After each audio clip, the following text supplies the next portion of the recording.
Hello दोस्तों, तो कैसे हो आप सब लोग। तो जो 2022 में भर्ती थी उसके क्वेश्चन है ना, सारे शैक्षिक परिदृश्य के वो क्वेश्चन करवा रही हूँ मैं। तो L1 में देखो, पहला क्वेश्चन क्या आया था कि समग्र शिक्षा अभियान के अंतर्गत खंड स्तर का सर्वोच्च पदाधिकारी कौन होता है। तो CBO होता है। प्राथमिक स्तर पर RT अधिनियम 2009 द्वारा विनिर्दिष्ट छात्र शिक्षक अनुपात कितना है। तो 30:1 है। विद्यालय प्रबंध समिति के कुल सदस्यों में से कम कितने सदस्य माता पिता या अभिभावक होने चाहिए। तो इसमें 3/4 यानी 75% होनी चाहिए। फिर क्वेश्चन आया था राजस्थान RT अधिनियम में कितने भाग व कितनी धाराएं। तो राजस्थान का पूछा तो 10 भाग और 29 धाराएं।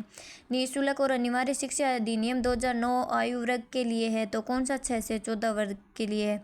अगर एक बच्चा प्राथमिक विद्यालय में कुल 130 विद्यार्थी नामांकित है, तब सरकार द्वारा इस विद्यालय में कितने अध्यापक को स्वीकृत पद होंगे। तो 130 तक 5 हो जाएंगे। उच्च प्राथमिक है। विश्वविद्यालय अनुदान आयोग की स्थापना किसकी सिफारिश पर की गई। तो विश्वविद्यालय शिक्षा आयोग के आधार पर। फिर आया था L2 में, भारत ने सतत विकास के लिए 2030 के एजेंडे के लिए गोल 4 कब अपनाए थे। तो 2015 में अपनाए थे।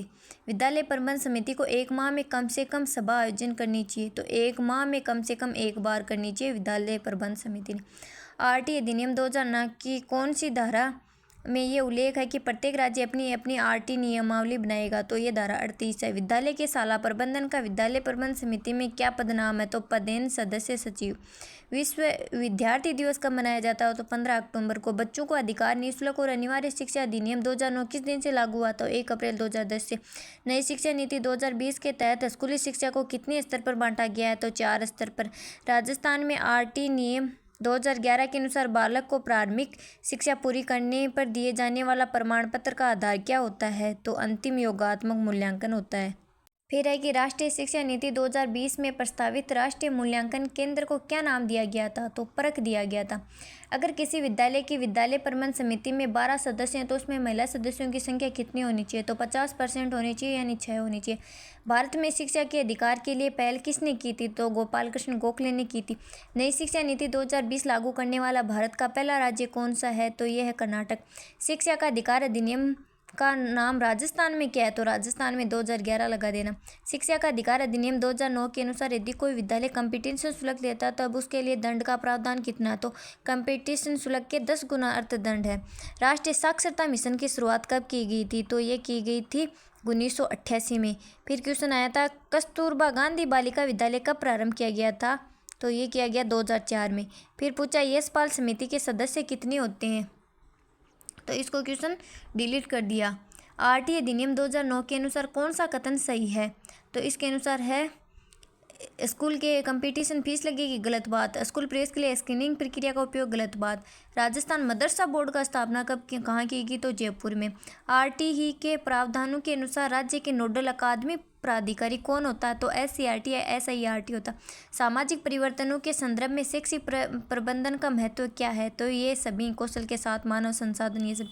राजस्थान में RT अधिनियम में कितने धाराएं। तो राजस्थान में 29 हैं धाराएं या नियम बोलते हैं।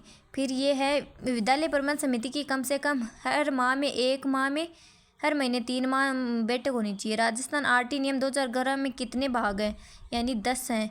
राजस्थान सरकार द्वारा RKSMB राजस्थान के शिक्षा में बढ़ते कदम कब लॉन्च किया गया है। तो 5 सितंबर 2022 को किया गया था। फिर क्वेश्चन है कि भारत में दूसरी राष्ट्रीय शिक्षा नीति की घोषणा किस वर्ष की गई थी। तो पहली तो 68 में, दूसरी 86 में और नई बताई 2020 में 19 में आई थी वो न्यू पॉलिसी। RT नियम किस वर्ष में अधिसूचित किया गया था। तो 2011। एक माह में कितनी बाल सभाएं होती है। तो एक माह में एक ही होती है। फिर पूछा था इंग्लिश में क्वेश्चन की प्रबंधन का पोस्ट कार्ब सूत्र किसने दिया था। तो ये दिया था लुथर गुली को उरिक ने दिया था।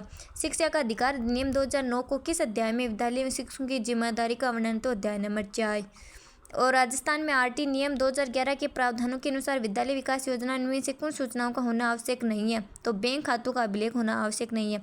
जिस शैक्षिक सैटेलाइट द्वारा पूरे भारत में शैक्षिक कार्यक्रम को बढ़ावा दिया जाता है उसका क्या नाम है। तो उसका है एजुसेट। संजीवनी संबंधित है, तो ये टेलीकैंसल से है। अगर आपको वीडियो अच्छा लगे तो लाइक शेयर सब्सक्राइब करना, और आगे का पार्ट मैं लेके आ रही हूँ। Thank you.